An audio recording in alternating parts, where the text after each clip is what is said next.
Looney may pasabog na kanta. Mga fans tuwang-tuwa. Ang title pala neto ay Gugmang Preso.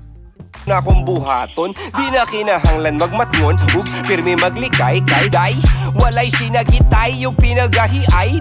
At gaya nga, nang sabi niya sa Break It Down, marami na siyang ilalabas na kanta. Isa lang ang ibig sabihin. Masusundan pa ito. Ika nga niya, Looney Year ito. Meron ginagawang album. Unang-una, pangalawa, may ginagawang documentary.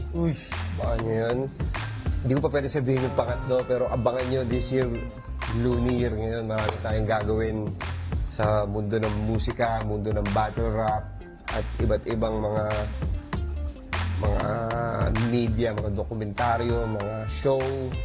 Abangan nyo yan. Hindi natin titigilan to dahil ito ang buhay natin. Totoo ang chismis, but it's none of your business. Ex-Battalion, pinaparinggan ba si Huncho? Dahil ito sa post ni Brandon. Ika nga neto, dapat ayan ang kasama mo. Mga comedy. Okay ganito, wag ka munang magagalit.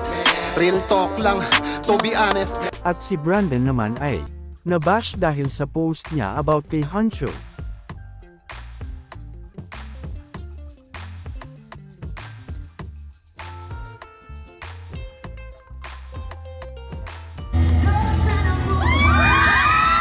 Jvot G, humingi naman ng pasensya dahil sa paggamit neto ng kanta ni Skostic Lee.